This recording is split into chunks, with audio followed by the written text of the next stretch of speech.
என்எம்எம்எஸ்ல நீங்க வந்து இப்போ வந்து முதல்ல குரோம்ல போய் மணற்கேணின்னு டைப் பண்ணுங்க.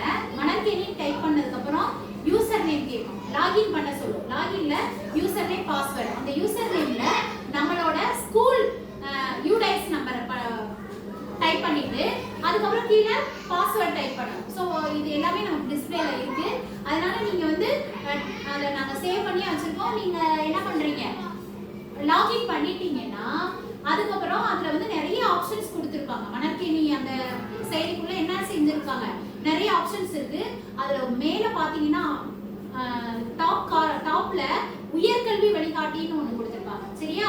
ஸோ உயர்கல்வி வழிகாட்டியை நீங்க கிளிக் பண்ணீங்கன்னா அதற்குள்ள நிறைய ஆப்ஷன்ஸ் இருக்கு. அந்த நிறைய ஆப்ஷன்ஸ்ல என்எம்எம்எஸ் அப்படின்னு ஒரு ஆப்ஷன் இருக்கும். அந்த என்எம்எம்எஸ் ஆப்ஷன்ல கிளிக் பண்ணி உள்ள போனீங்கன்னா, லாகின் பண்ணீங்கன்னா, உள்ள போயிட்டீங்கன்னா அதுல நிறைய வீடியோஸ் இருக்கு.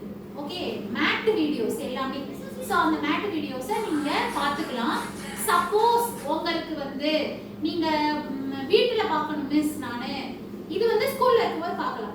சரி, வீட்டுல இருக்கும்போது நான் ஃப்ரீ டைம்ல பார்க்கணும், நான் என்ன பண்ணேன் அப்படின்னு சொல்லி யோசிச்சீங்கன்னா அதுக்கும் ஆப்ஷன் இருக்கு. அதே மணற்கேணி ஆப், அது எத்தனையோ கேம்ஸ் ஆப் எல்லாம் நீங்க டவுன்லோட் பண்றீங்க தானே, கேம் விளையாடுறதுக்கு.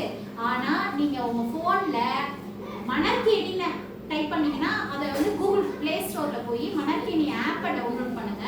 இதே சேம் ப்ரொசீஜர் தான். லாகின் பண்ணுங்க.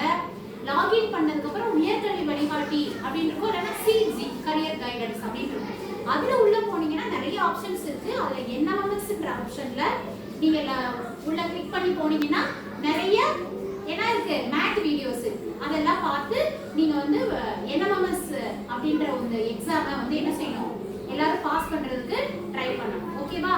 Okay, all the best.